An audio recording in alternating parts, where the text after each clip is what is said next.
The cold winds howled through the dense Canadian wilderness, rustling the snow-dusted pines.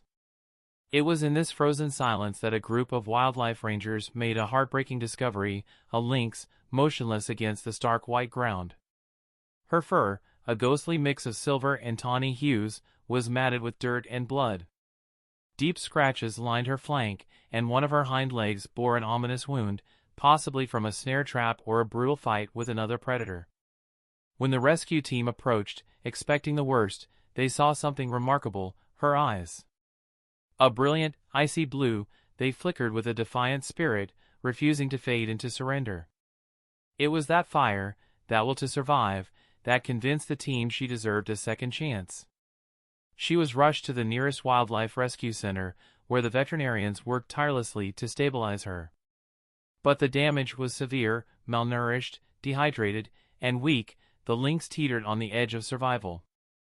The medical team debated whether she could ever recover, let alone return to the wild. Among them was Daniel, a seasoned wildlife rehabilitator known for his unshakable patience. Unlike the others, he refused to see her as a lost cause. He watched as she lay in the recovery pen, her breath shallow but steady.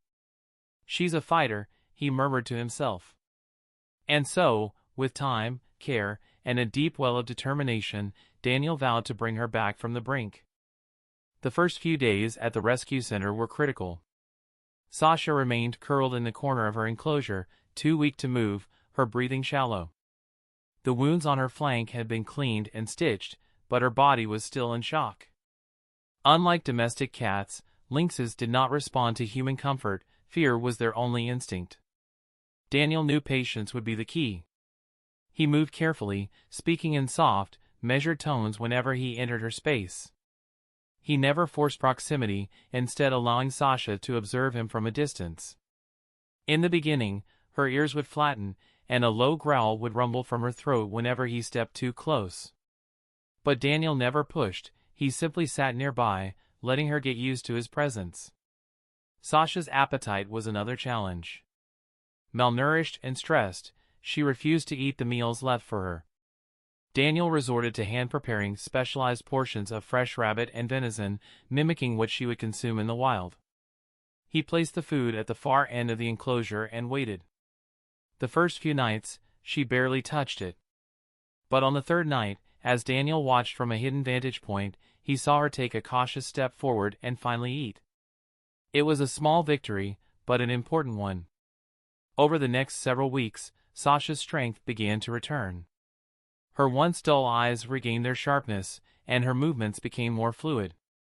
But there were setbacks. She struggled with mobility, especially with her injured leg.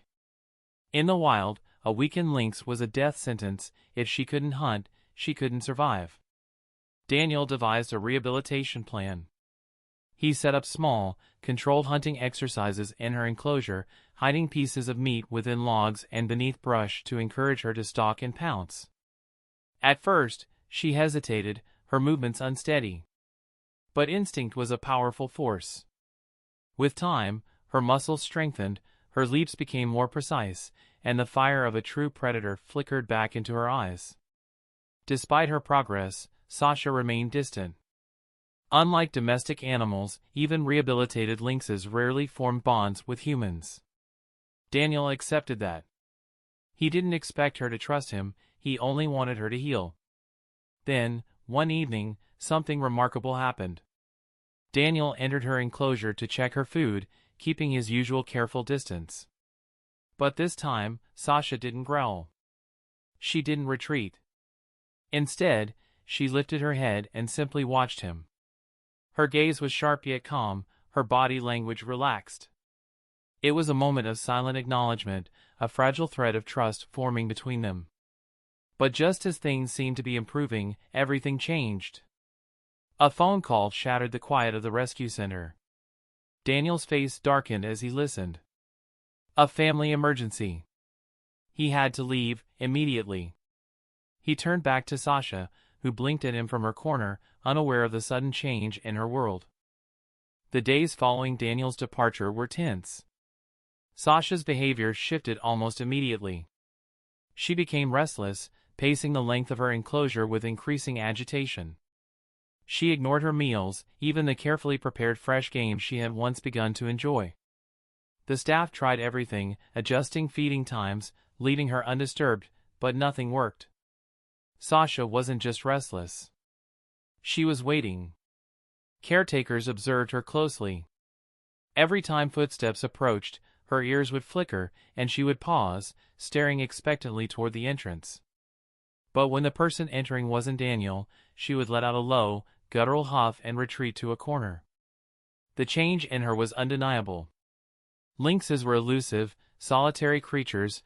Unlike domesticated animals, they did not form attachments easily. And yet, it was as if she sensed that the one person she had begun to trust was suddenly missing. Days turned into a week, and her condition worsened. She ate just enough to sustain herself, but had lost the spark she had fought so hard to regain. Then, finally, Daniel returned. As he stepped onto the grounds, the staff rushed to update him on Sasha's condition. But before they could finish, something extraordinary happened. From inside her enclosure, Sasha froze. Her ears perked, her sharp eyes locking onto the figure approaching in the distance. Then came the moment that left everyone speechless. Instead of pacing, instead of growling in suspicion, she moved, slowly, deliberately, toward the fence. Her muscles tensed not in fear, but in recognition. And then, she made a sound no one had expected.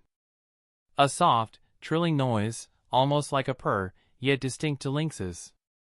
It was a sound of acknowledgement, of familiarity. Daniel stopped in his tracks, overwhelmed. He approached cautiously, crouching by the enclosure's barrier.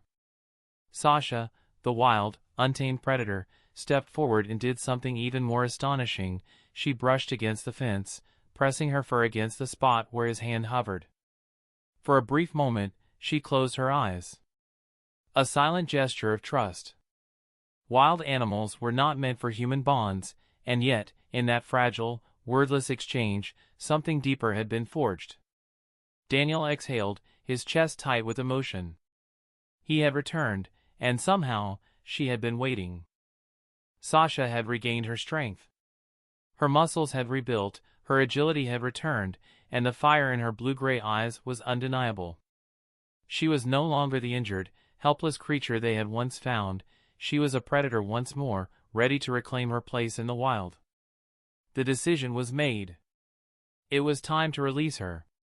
Daniel stood beside her transport crate, his hands resting on the latch.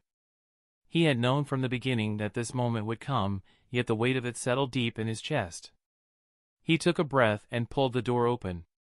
For a moment, Sasha remained still, her sharp gaze scanning the vast wilderness before her. Then, with powerful grace, she leapt forward, bounding into the dense undergrowth. Daniel watched, his heart full of pride and ache in equal measure. But just before disappearing completely, Sasha did something unexpected. She paused.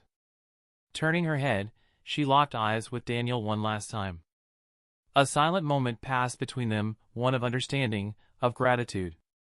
Then, without a sound, she vanished into the trees, leaving only the rustling of leaves in her wake. Weeks had passed since Sasha's release, yet Daniel often found himself thinking about her. Had she adapted? Was she thriving? The questions lingered, unanswered. One crisp morning, while hiking near the release site, movement in the trees caught his eye. A shadow, silent, poised. Piercing blue-gray eyes met his from a distance. It was Sasha. For a heartbeat, neither moved.